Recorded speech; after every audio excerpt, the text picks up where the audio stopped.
بسیاری از علمای اسلام که گمراه میشن مثل علمای یهود میشن تحریف لفظی در قرآن آورده نمیتونن، اما معناش چی میکنن؟ تحریف میکنن. اتبعوا ما انزل الیکم من ربکم ولا تتبعوا من دونه اولیاء قلیلا ما تذکرون. هفته وحدت، نامگذاری رهبر معظم انقلاب در سال گذشته بود، سال اتحاد ملی و انسجام اسلامی. چه از شیعه چه از سنی منطقه به صلح و صفا و آرامش میرسند و از برکات همدیگه استفاده میکنند. نه شیعه در ایران میتواند سنی را حذف کند و نه سنی میتواند شیعه را حذف کند. بهترین مقوله تعایش، همگرایی در کنار هم، دوست داشتن و صفا و صمیمیت صادقانه، دوستی سیاسی نه، دوستی خدایی داشته باشیم، با هم رک و صاف باشیم. اون کاندید، تو هم کاندیدی، تو به هر کسی دوست داری رای بده، اونم به هر کسی دوست داره، تمام شده. فقط همه قبل به توحید سه قسم است: الوهیت، ربوبیت و اسماء و صفات. توحید الوهیت چیست؟ فقط عبادت است. اطاعت از شریعت بیان نمیکنه. به می خاطر حاکمای طاغوت هنوز هم در طغیان خود سرکشیشان بیشتر شدن. فقط اون علمای کلان پیسه میده، موتر میده، خانه میده و برش میگه که این چیزا را باید نگویی، بازود که نظر منافعش به خطر میشه. با همت بلند شما انشاءالله کشور تاجیکستان اون جایگاهی که باید داشته باشه انشاءالله میرسه و شما تازه استقلال یافتید و الحمدلله در این مدت کم پیشرفت شما چشمگیره و این حرکت شما، کنفرانس ابتکار شما انشاءالله مایه عزت هست. این همه علما که اینجا قدم میگذارند و از اونجا دعای خیر کردن برای تاجیکستان تا اینجا آمدن، انشاءالله مایه پیشرفت هم ظاهری دنیوی خواهد بود و هم مایه پیشرفت معنوی و ترقی دینی خواهد بود. لیکن دانشجو ما روان بشیم، همین دانشجویی که با هر طریق میبرن، با هر طریق هر همچین که دانشجو ما روان بشیم که بیاین خدمت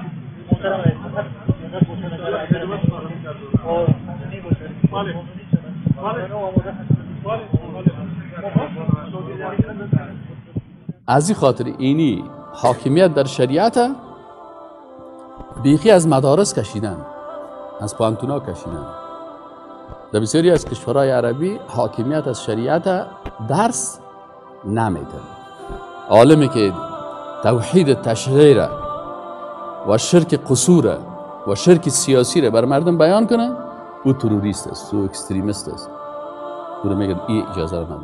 محترم جناب عالی، شما شخص 500مین نفر مسلمان جهان هستید. این عنوان را برای شما دولت‌های خارج دادن که این افتخاری ما است. هر آینه اسرافکارها اینها برادرهای شیطان هستند. خداوند میگوید. محترم جناب عالی، پیشنهادهای شما همه از اصل قرآن و حدیث است.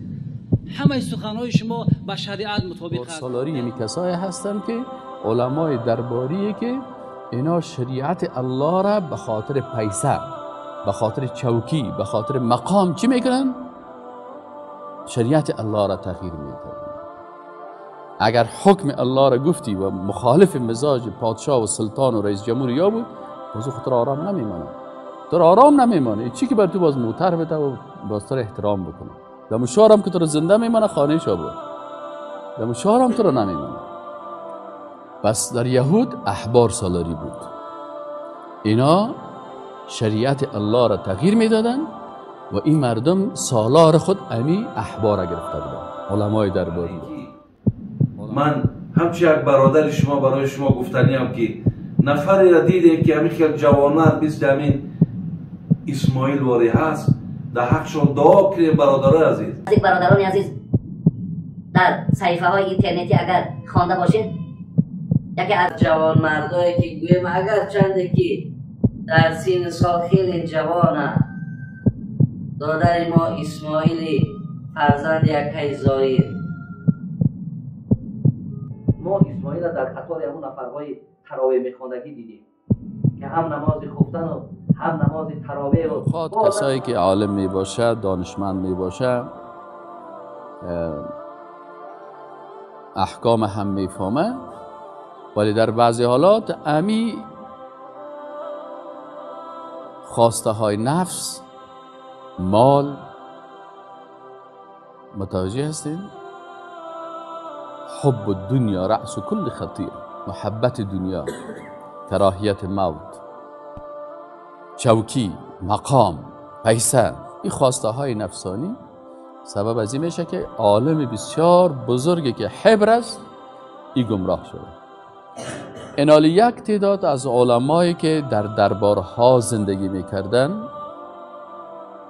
خواهشات بسیار زیاد داشتن، اینا به خاطر رضایت امو تواغیتی که ضد شریعت الله حکم میکنن علما را استخدام میکردن و بر از اینا میگفت که بر ما شما چی پیدا کنین؟ آیت و حدیث پیدا کنین. اکثرا یک نفر است، مثلا ما استادایی داشتیم در مدرسه، علمایی بودن، ما در مدرسه دارالعلوم درس میخوانیم که مثلا چند استاد داشتیم، یک کسش مولوی صاحب، مولوی عیسی نام داشت، محمد عیسی، یادم میاد بسیار سفید بود، یعنی تقریبا 60-65 ساله انسان بود، یک بایسیکل داشت، سر بایسیکل میمد. یک مولوی صاحب دیگه مولوی بسم الله نام داشت، از وردک بود، بسیار عالم بزرگ بود، ولی بیچاره جراب‌های یک رنگ خریدن نمیتونست. در صنف ما با جراب‌های دو رنگه میامد. یک خواسته بنده مطرح میکنم خدمت جناب آقای رئیس جمهور، خواسته برادران و فاهران اهل سنت شما آن هست که ایران مطرح بشه، وطن مطرح بشه،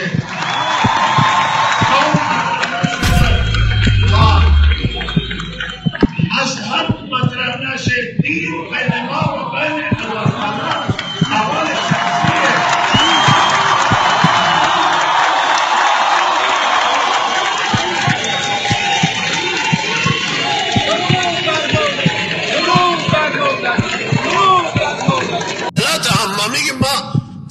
مقابل قانون تسلیمیم، ما از دولت اطاعت میکنیم، از ولی امر اطاعت میکنیم، ولی مسائل مذهبی رو نمیتونید در اختیار شما بگذاریم. مسائل مذهبی تا آخر، تا زمانی که جمهوری اسلامی است و بعد از جمهوری اسلامی در دست هیچ حکومت ما مذهب نمیتونید.